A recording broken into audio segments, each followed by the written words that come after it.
Assalamualaikum warahmatullahi wabarakatuh.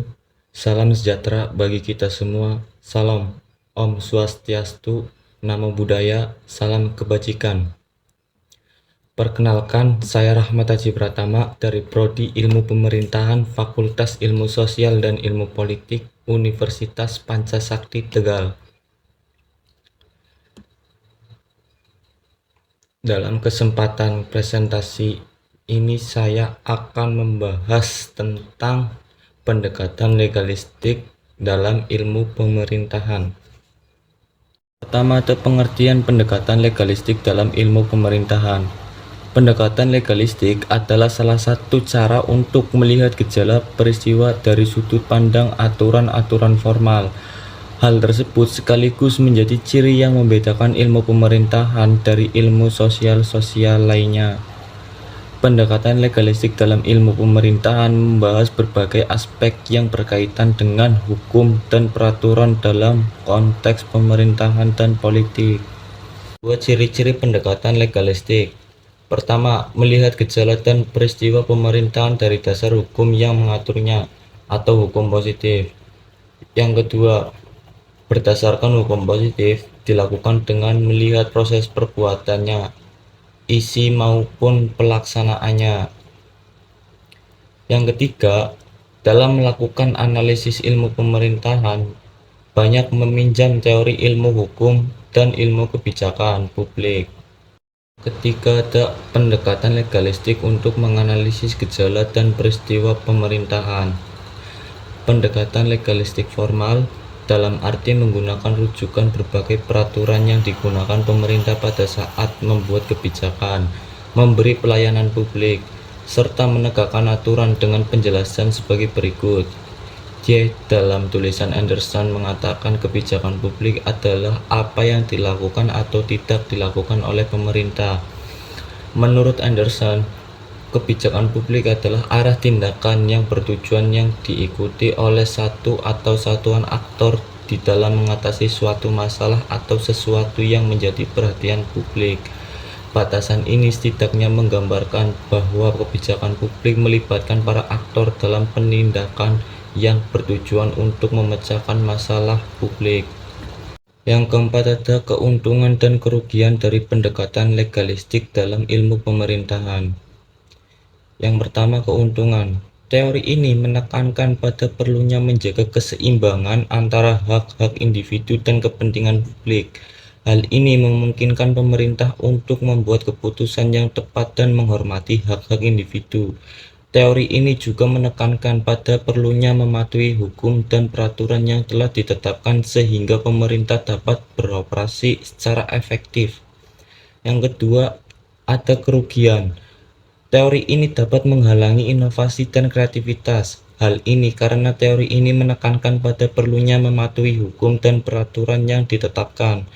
Teori ini juga dapat menghalangi proses pengambilan keputusan yang cepat karena proses pengambilan keputusan yang kompleks seringkali diperlukan untuk mematuhi hukum dan peraturan.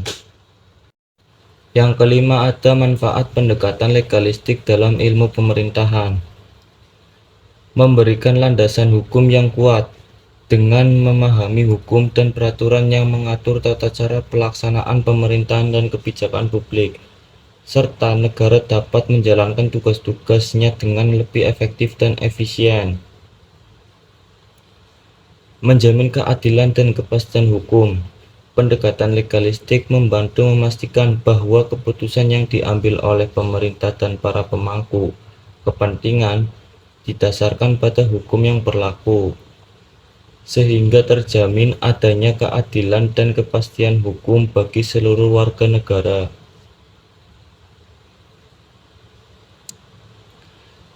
Membantu mengidentifikasi masalah dan solusi yang terkait dengan hukum dan memahami hukum dan peraturan yang berlaku.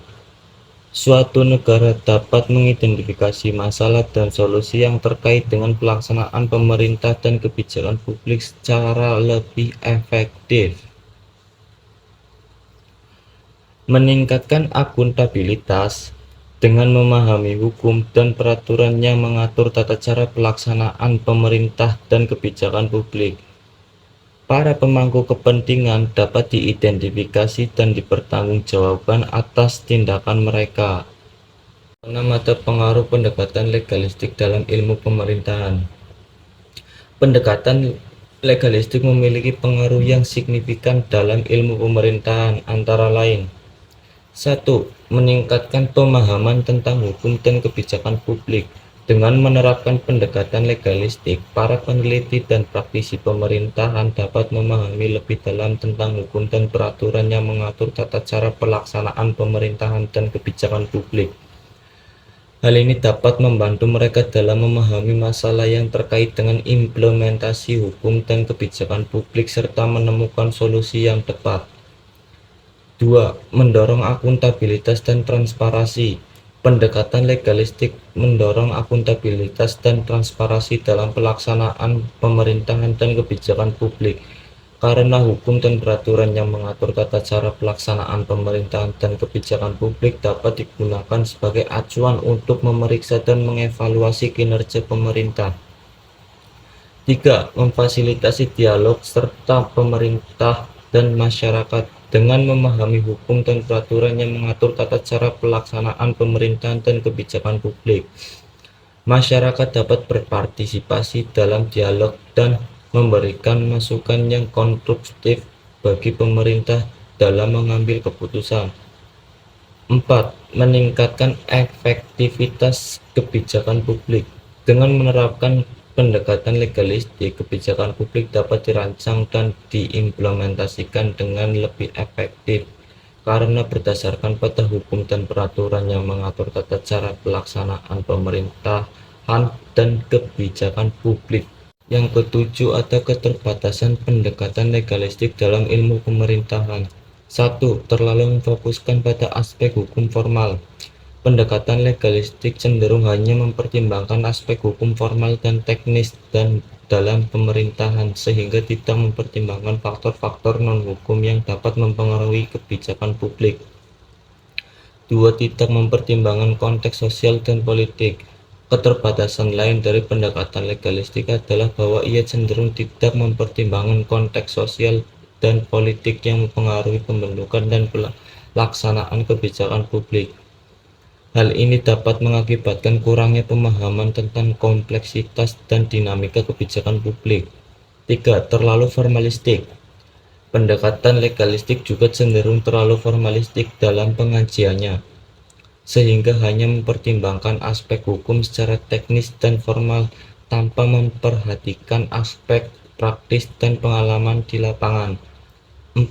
Dalam mengatasi keterbatasan tersebut, ilmu pemerintahan dapat memanfaatkan berbagai pendekatan lain seperti pendekatan interdisipliner dan pendekatan kritis. Sekian presentasi dari saya.